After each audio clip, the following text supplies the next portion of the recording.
anyone who likes to play games, this year has been kind of a rough one. You can't find a PlayStation 5 or Xbox Series X anywhere, let alone graphics cards. Well, at least not for its MSRP, that is. So for some, the answer is cloud gaming.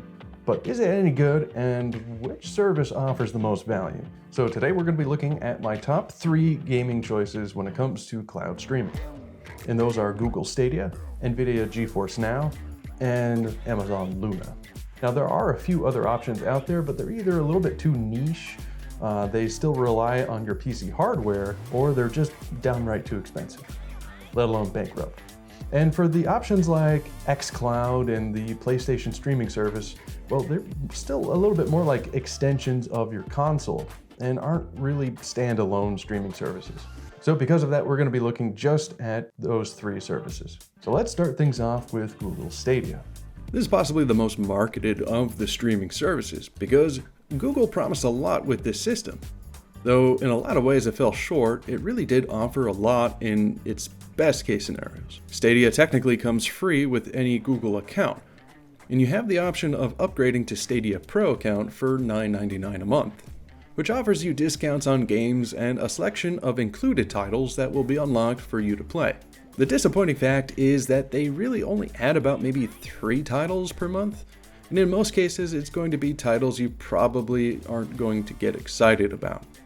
But one thing that makes me uneasy, and I would definitely throw caution your way, is that Google's notorious for shutting down its programs, especially when things don't work out. And since Stadia critically hasn't done well, I can easily see this store being shut down in the future. Which means that if you bought those games, there's a good chance that you will lose them forever if they do that.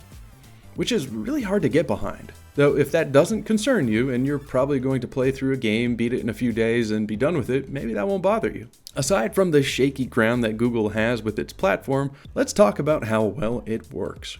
The ideal way to play Google Stadia is with their controller paired with Chromecast Ultra. And this is without the shadow of a doubt the best experience you can get with a streaming platform.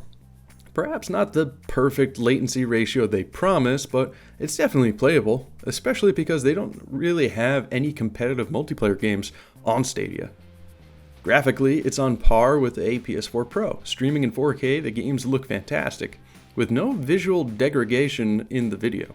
And as far as I know, it's one of the only platforms that offer 4K 60 gameplay with near lossless quality.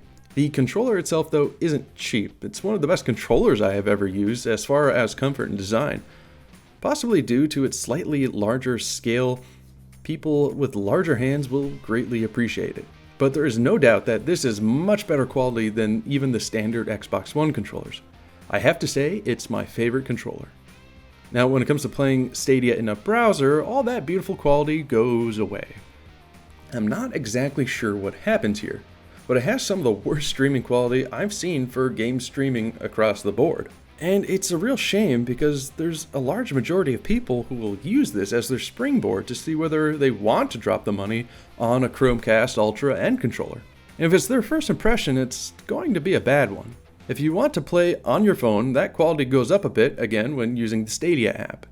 It could be because of the smaller screen hiding flaws, but it really does feel like a better experience than playing in a browser by a long shot. And maybe just a step down below the Chromecast Ultra. If you do this, definitely getting a USB Type-C controller like this GameSir X2, link in the description. Although with the Stadia controller, they do have a connecting piece that you can get for an add-on. It's kind of clunky, so maybe you don't want to do it. Having a physically connected controller will cut down on some of that inherent latency and give you an overall better experience. In a lot of ways, I'd say that this might be the best case scenario for Stadia. So the overall rating for Stadia is a bit mixed. Best case scenarios, it can be a great experience, especially if you're playing on that Chromecast Ultra. But with the shaky ground it stands on with Google, I don't know how much future they have planned for it. And that subscription price just doesn't feel worth it unless you're really fully going to commit to it. Moving on from Stadia, we have the NVIDIA GeForce Now service. Honestly, I think this one has been around possibly the longest. It's intended to be used as a graphical resource to your own library, meaning most of the games that you own on Steam already or on the Epic Game Store will be supported. So if you already have a decent library and you're looking to build one until your graphics cards are more accessible again, as long as you own the game or have an account with it, you can play on GeForce Now. Which means it does have the vastest library out there for options. And it's one of the only real options when it comes to multiplayer gaming. The nice part is that you don't even have to have games installed on your system to be able to play it. It just needs access to your account through the Steam or Epic Game Store to know that you own it, and the rest of it will take care of on its own. The cool thing is that there is a free option, though it means only 1 hour play sessions at a time. For lighter gamers, that might not be an issue. Though if you want 6-hour sessions and RTX support, not to mention priority access, which means line cutting, because sometimes the lines do get long, you get to pay $9.99 a month for the subscription plan. Now, let's talk about how good it is. It offers for now 1080p at 60 frames per second, which is pretty much just about standard for a streaming service. Now, I must say, over the couple of years that I have tried this, it definitely has gotten much better than it was originally. The input latency is definitely the best I've ever seen. In some of my tests, it only added on 2 extra milliseconds of a response time.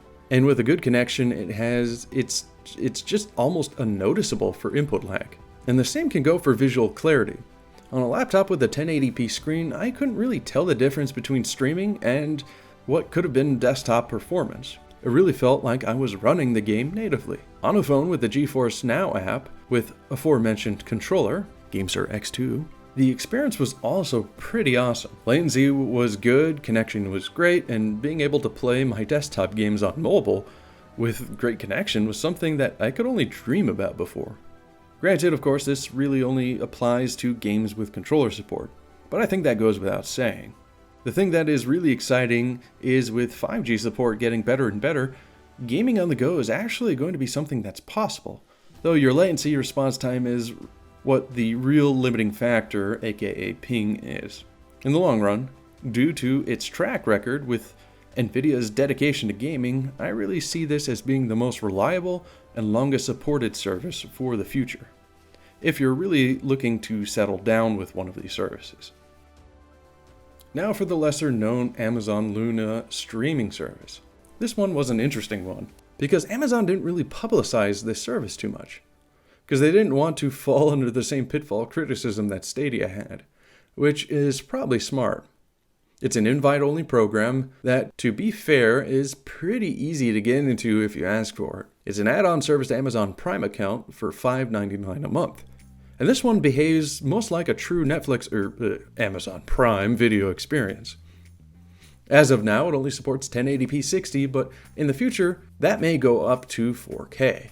With this subscription, there's no purchasing of games. Everything that is in the library is yours to play, which I think is the most attractive for this type of service. No one really wants to pay for a subscription service and then pay for games on top of that, though there is one caveat. Any Ubisoft game requires the add-on subscription of the Ubisoft Plus account for $14.99 a month. If you're already paying for that, then you should be covered. Now, there are quite a few Ubisoft titles because it really includes the whole Ubisoft Plus library. So if you're a huge fan of the company, it might be worth it.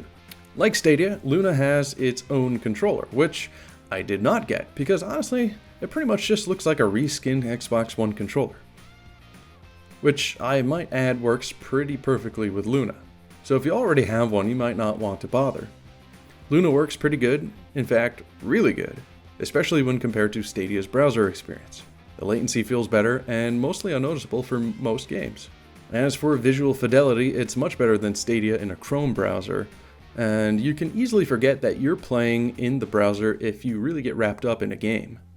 And I can see this as being one of the best options for lunchtime gamers at a place of business. Sadly, there is no Luna app for mobile yet, nor will it work in a browser on your phone, which is pretty disappointing. Which brings back to the fact that this is still very much an early access program. If they continue to develop it, I'm sure that they will add mobile support. The game library itself, if you exclude the Ubisoft titles, is fairly limited. Though there's a little something for everyone, it's still extremely basic and won't tide you over for long as there's something that's already there that you really like. So hopefully that improves in the future if they get good enough support for it. So let's sum things up. Google Stadia is best for those who are already heavily involved in Google's ecosystem. For instance, just for having a Google One account, Google gave me the Chromecast Ultra and Stadia controller for free, which also means that they really want people to use it. So if you're a big time Google Home user and like the library that is supported on Google Stadia, then maybe it's a good option for you, especially if you want to see the best case scenario for what game streaming can look like on a 4K TV. Amazon Luna is the closest to a true gaming Netflix library there is. It's the cheapest option, and with all the games that it includes, which hopefully there will be more, it has the purest form of game streaming so far that there is. And it's a good gateway service to get. It works well and shows a lot of promise for the future. NVIDIA GeForce Now is probably the easiest one to recommend though, especially for those who are already pretty heavily into gaming. The fact that it pairs with your Steam account, which means that you can sync up your current library, or if you're building a library while you save up or wait for graphics card and PC components to calm down in their prices, then it's a good way to do that because all of your progress will be saved to your Steam account. And it's also a good option for people who already might have gaming rigs and just want to be able to pick up where they left off on their phone when they go out and about, instead of having to bring a gaming laptop or pack up your home rig. And since it's using the Steam account and behaves kind of like a desktop computer, it's really the only option there is when it comes to online multiplayer games. So that's my review so far of the best 3 game streaming services that at least I can come up with. I'm curious to see which ones stick around and just how much things improve. It's still extremely impressive to me that this is possible.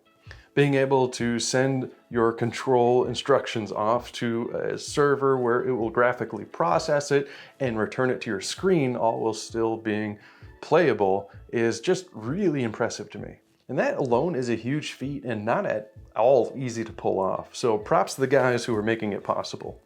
So let me know which gaming service you use or are considering using in the comments below. And until then, I'll see you guys next time.